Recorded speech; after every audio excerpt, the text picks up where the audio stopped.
Well, it's been an eventful Sukkot holiday weekend in Israel. Today already we've seen over 100 rockets from the north, and yesterday more than 200 rockets were fired by Hezbollah across the northern border, killing 1 and injuring 11 more. Hezbollah also sent 3 explosive drones targeting Prime Minister Netanyahu's private residence in Caesarea, though he was not at home at the time of the attack. Over the weekend, the IDF also announced the names of 5 IDF soldiers killed in battle in Lebanon and 2 soldiers who fell in Gaza. As Israel continues preparations for a retaliatory strike on Iran, the biggest news of the weekend was, of course, the assassination of Hamas chief Yahya Sinwar, the mastermind and architect of the October 7th massacre. Sinwar, who has been at the top of Israel's most wanted list since long before October 7th, was previously imprisoned for nearly half his life by Israel, most recently for the murder of 12 Palestinians and 2 Israelis, before he was released in the Gilad Shalit prisoner exchange in 2011. Sinwar was an early member of Hamas and was notorious for his barbaric treatment of Palestinians. He's suspected of collaborating with Israel. He rose through the ranks by oppressing Palestinians, even earning the nickname the Butcher of Khan Yunis. Sinwar continued on to lead the security arm of Hamas, and he was announced as the new Hamas leader after the assassination of Ismail Haniyeh in August. Since October 7th, Sinwar avoided Israeli attempts to kill him by hiding under Gaza's immense tunnel system, while the people of Gaza acted as human shields for his terror activities. That is, until this weekend. A lifelong supporter of violent terrorism who plunged the people of Gaza into a bloody war and cared nothing for the lives of Palestinians. Sinwar even stated that he was ready to sacrifice not 1,000 Palestinians, but 100,000 Palestinians in reference to the current war. In the hostage negotiations, Sinwar, who was the sole decision-maker, consistently rejected Israeli efforts for a ceasefire in Gaza as he believed armed struggle was the only way forward. In a strange twist of fate, he was right, as the only way forward was for the IDF to remove him from the face of the earth for the sake of both Israelis and Palestinians. The body of slain Hamas leader Yahya Sinwar is being held in Israel after forensic tests confirmed his identity. Hamas is sounding defiant, but has yet to announce a successor for the terror chief. Meanwhile, the IDF is conducting a major operation in northern Gaza. More from ILTV's Steve Leibowitz. The body of slain Hamas leader Yahya Sinwar is being held in Israel following a forensic examination that gave positive proof of the identity of the man who ordered the October 7th massacre. בשני המקרים אנחנו מוצאים התאמה ליחיא סינואר, ככה שיש לנו בעצם גם DNA, גם טביעת אצבע וגם שיניים של יחיא סינואר. כל הנתונים האלה מצויים בידי משטרת ישראל ובידי שב"ס, ולמעשה אנחנו משתמשים בנתונים קודמים על מנת להשוות. The army released footage of the exact moments Sinwar was targeted by IDF tank fire in a building in southern Gaza. The IDF has also released surveillance footage of Sinwar and his family taking shelter with supplies in a tunnel on October 6th. Following the killing of its military and political leader, Hamas sounded defiant, saying that the 101 Israeli hostages still held in Gaza would not be freed until the war ends and Israel fully withdraws from the territories. There is much speculation about who will take over leadership of Hamas, and the surviving leaders are reportedly holding consultations on their new stage. The most obvious choice would be former Hamas political bureau chief Khaled Mashal, who lives in Qatar. Inside Gaza, Hamas could be led by Sinwar's younger brother, Mohammed, who is a senior commander in the Hamas military wing. إن هؤلاء الأسرى لن يعودوا لكم إلا بوقف العدوان على شعبنا في غزة والانسحاب الكامل منها وخروج أسرانا الأبطال من سجون الاحتلال وإننا ماضون في نهج حماس. Both Jerusalem and Washington expressed cautious optimism that Sinwar's death could hasten the end of the war and the release of the hostages. Prime Minister Netanyahu is reportedly holding consultations on the future of the war following Sinwar's demise. To the people of Gaza, I have a simple message. This war can end tomorrow. It can end if Hamas lays down its arms and returns our hostages. Hamas is holding 101 hostages in Gaza, who are citizens of 23 countries, citizens of Israel, but citizens of many other countries. Israel is committed to doing everything in our power to bring all of them home. And Israel will guarantee the safety of all those who return our hostages. But to those who would harm our hostages, I have another message.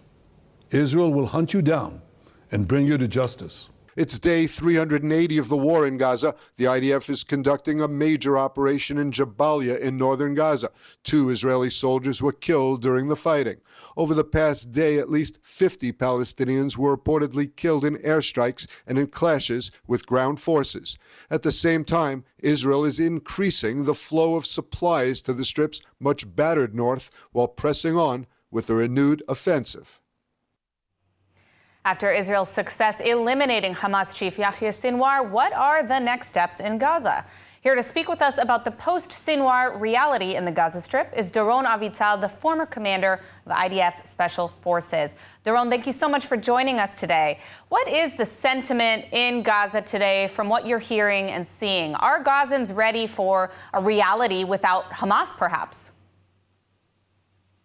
I think the question is what we should do, and I think the turning point in the campaign, a serious turning point, and we have to take it seriously. We really succeeded to eliminate Sinwar, who is the architect of the terrible massacre of the 7th of October. And also Hamas is completely, I wouldn't say completely wiped out, but depleted dramatically, and basically it wages against us some guerrilla warfare. So I think right now we have to calibrate our objectives again, and I think our main objective, as was pronounced even I think I heard right now in Netanyahu, the first objective right now is, of course, the hostages. This is the main objective of the Israeli army right now. We have to put every means in our disposal in order to generate in whatever avenues possible, from deals to military operation to rescue our hostages. And second, of course, we have to start thinking seriously about the day after in Gaza. What do you want? And we are in a junction. And what Israel wants from the Gaza Strip after this terrible war.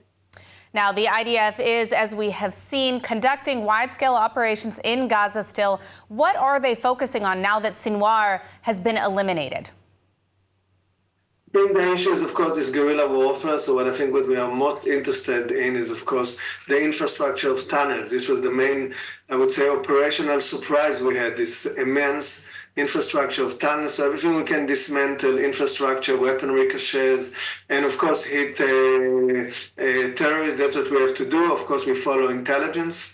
So we do those incursions in and out. And of course, with very strong attention to the hostages. We won't attack places where we feel maybe hostages are there. I think we're not here, not in our panels and discussions on TV, but the IDF has a better picture in terms of the location, the way they are scattered, where are they, not fully, of course. And moving with this picture and generating more and more intelligence as we go, we have to follow on those two avenues, yeah. Well, let's hope they do have better intelligence than what we know publicly so far. We know that Sinwar's brother, Mohammed Sinwar, is one of the people who may be picking up the terrorist mantle of his brother. What do we know about Mohammed Sinwar? Who is this individual? What are his views? Is he very similar in his dogmatic, violent approach to dealing with this conflict?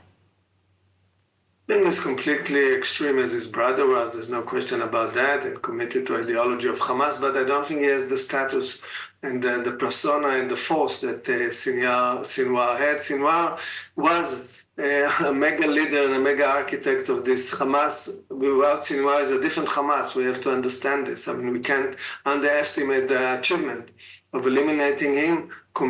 Add to this the depletion of the forces, their forces, then we are it's a turning point in the campaign. So whoever replaces him, this is not matched to Yahya Sinwar. Now, finally, hostages, you mentioned a little bit before. Does this assassination of Sinwar present perhaps a new opportunity to reach some kind of a hostage deal? I mean, is there more that can be done on the diplomatic front when it comes to bringing home our hostages?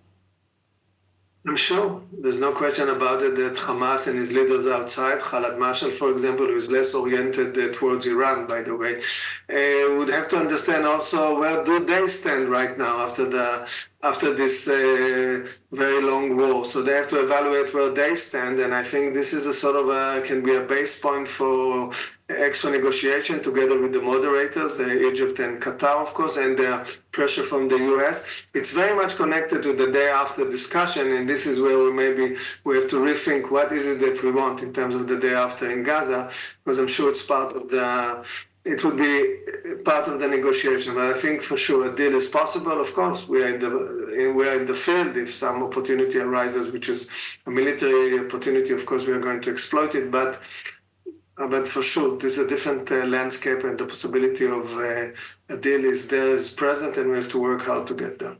Well, let's hope they are able to come to some kind of agreement and bring these 101 hostages home. Thank you for your time, Doron.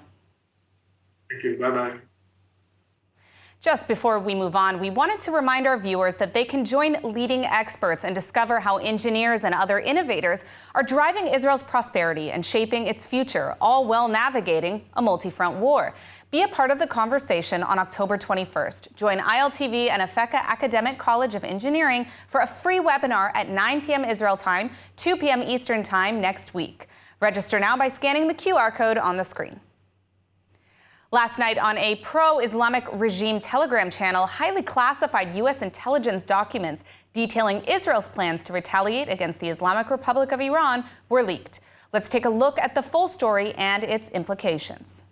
The United States is investigating an intelligence leak of highly classified documents from the Pentagon that were published by the Middle East Spectator, a pro-regime Iranian Telegram channel. The documents, which sources in the U.S. government have confirmed the authenticity of, detailed Israel's preparations to retaliate against the Islamic Republic of Iran for their October 1st ballistic missile strike, in which more than 180 missiles were launched at the State of Israel. The leak comes as distrust between the U.S. and Israel is already high due to U.S. criticism over Israel's handling of the war in Gaza. The leak is likely to set back U.S.-Israel relations when it comes to future coordination on such matters of Israel's national security. According to reports, one of the documents from the National Geospatial Intelligence Agency states that Israeli plans for an Iranian strike include the movement of advanced munitions and preparations in Israeli drone units. Another report from the National Security Agency details Israeli Air Force exercises which were recently conducted, believed to be in preparation for a strike on Iran. Both documents were created in the last week.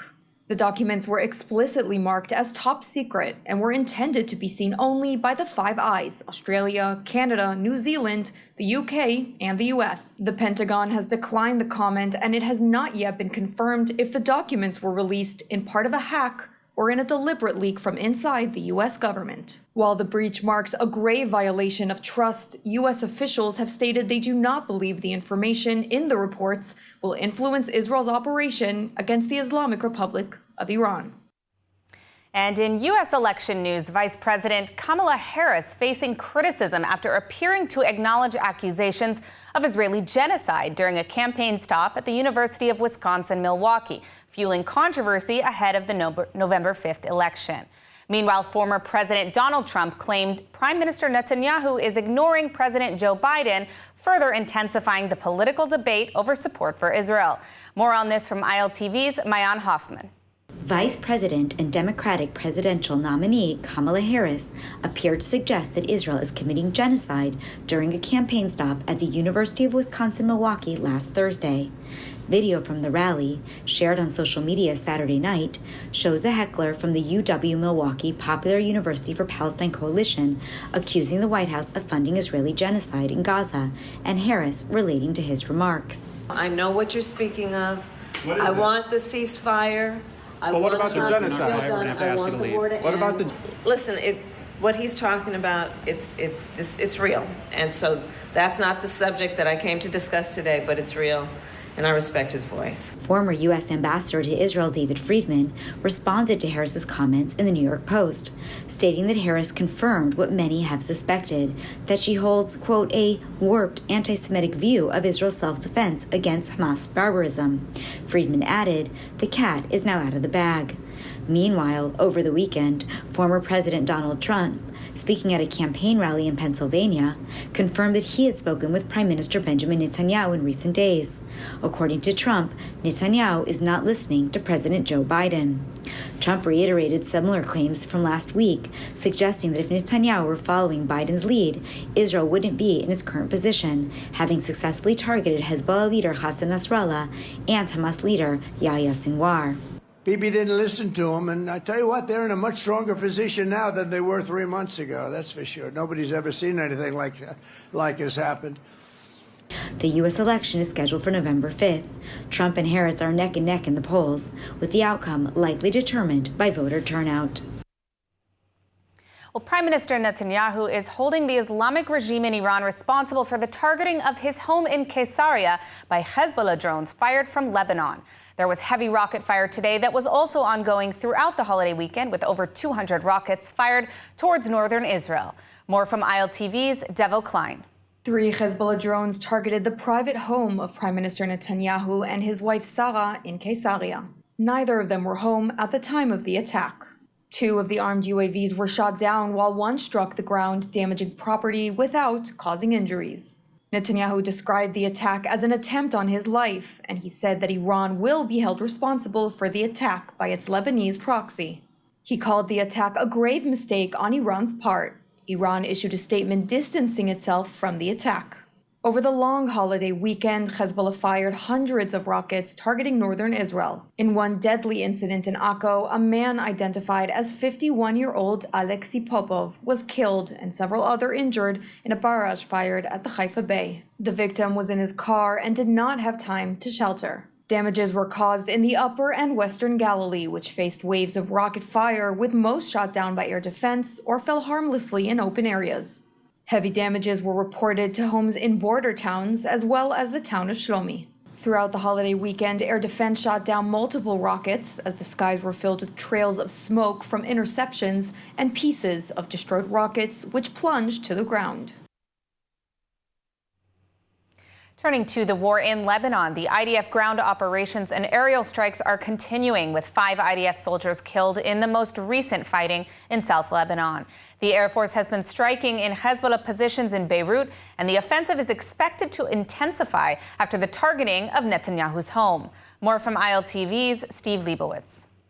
The IDF offensive is continuing in Lebanon, aimed at decimating Hezbollah positions near the Israeli border.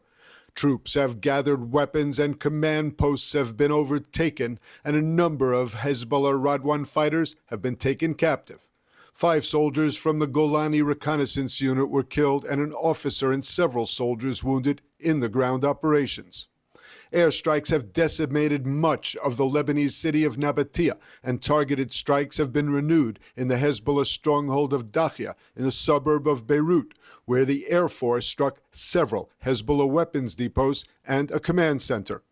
IDF Chief Alevi said that some 1,500 Hezbollah fighters have been killed since the start of the cross-border conflict and during the decimating waves of airstrikes aimed at missile and missile launching capabilities. אנחנו מעריכים שאנחנו באזור 1,500 פעילי חיזבאללה הרוגים, ואנחנו שמים את הערכות שלנו באזורים השמרניים. אני מניח שיש יותר ואנחנו לא יודעים, בהרבה מאוד תקיפות, ואנחנו משתדלים שכל יום תהיה הפתעה קשה מאוד לחיזבאללה, ואתם תביאו את ההפתעות שלכם. ההפתעות זה גם להביא את ההישגים, וזה גם למנוע הישגים של האויב. Defense Minister Gallant signaled that it was too late for a diplomatic solution and the war's end would be negotiated under fire, with Israeli civilians in the north able to return home safely to their homes. כשאני אומר להחזיר את התושבים בביטחון, זה אומר את זה דוחקים החוצה. והחיבור בין החלשת חיזבאללה לבין דחיקתו מקו הגדר יאפשר את חזרת התושבים בתנאים מסוימים. משא ומתן אנחנו ננהל תחת אש. זה אמרתי ביום הראשון, אמרתי את זה בעזה, אמרתי כאן, זה הכלי שלנו. Another front in the multi-front war. A terror attack was attempted by 2 gunmen on the Jordanian border near the Dead Sea. Two members of the Muslim Brotherhood breached the border from Jordan. The incursion was detected and soldiers scrambled to the scene. Only meters inside Israeli territory, the two intruders exchanged fire with soldiers. The gunmen were eliminated and two soldiers were lightly wounded in the exchange. Israel has a peace treaty with Jordan, and except a deadly incident at the Allenby Bridge carried out by a Jordanian truck driver, the border has not had armed attacks since the start of the war last October. In Samaria, an attempted terrorist car ramming on Road 60 near Ofra. The driver attempted to ram his vehicle into a police patrol car. He was neutralized at the scene and was identified as a 27-year-old Palestinian from Nablus. There were no injuries to Israeli forces. Now, earlier this month, Nechama and Hatzalah unveiled the kindness truck in honor of Nitai Matudi, who fell in Gaza. Carrying his spirit of giving, the truck will provide meals and support to soldiers on Israel's front lines, ensuring Nitai's legacy continues to protect and comfort those who serve. Let's take a look. This Wednesday, a powerful tribute unfolded in Givatayim in memory of Nitai Matudi, who tragically fell in Gaza on August 23rd. Nechama and Hatzalah unveiled their latest initiative, called the Kindness Truck. Named for Nitai, the Kindness Truck will travel to the very places he once stood, delivering warmth, comfort, and hot meals to soldiers stationed along Israel's tense borders with Gaza and the North. It's a mission that embodies love for those who protect us. With this ambulance, your name will carry on forth and will continue to be a part of your legacy. It will provide help and safety to your beloved country and to your beloved army. Nechama and Hatzalah was founded out of a deep commitment to IDF soldiers and bereaved families. For a year, they provided emotional and material support to those who've lost loved ones in Israel's conflicts, while also offering services for soldiers themselves, food, psychological aid, and more. For Lera Matudi, this moment is bittersweet. A reminder of her son's courage and the loss that will never fully heal, yet also a testament to his enduring spirit, carried forward by the community that surrounds her. This project is a way to honor her son's memory, keeping his spirit alive by supporting the soldiers he fought alongside. All I can say is that every day I look up into the sky and I hope that Nitai is proud of me for continuing doing his work. I promised that on the 23rd of August, when I knew that Nitai had passed, that I will never give up speaking about my son. Everybody will know his name. He will never become another statistic. And that is my promise. For the last breath in my soul and in my heart, Nitai, thank you for being my son. Among the attendees were longtime supporters of Israeli causes, like Alexandra Safra from Brazil, and public figures who came to honor Nitai, to support Lara, and to celebrate the kindness that now fuels this movement. The Kindness Truck is more than just meals, it's a message. A message that no soldier stands alone, and that every life lost in defense of Israel is remembered.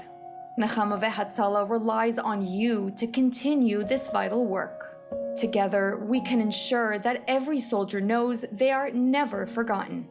In memory of Nitai, in support of every IDF soldier, and in the deepest solidarity with every bereaved family, join us. Donate today. And now let's take a look at the weather forecast. Mostly clear skies are expected tonight around the country, with temperatures reaching lows of around 16 degrees Celsius or 62 degrees Fahrenheit. Then tomorrow, mostly sunny skies and warm weather are expected, as temperatures should climb to reach highs of 27 degrees Celsius or 80 degrees Fahrenheit. That's a wrap for today's news. For the latest updates from Israel on all your devices, be sure to follow our ILTV channels, subscribe to our newsletter, and explore our website, iltv.tv. Stay informed with the latest news straight from the heart of Israel. I'm Emily Schrader. Be well, Chag Sameach, and thank you for watching.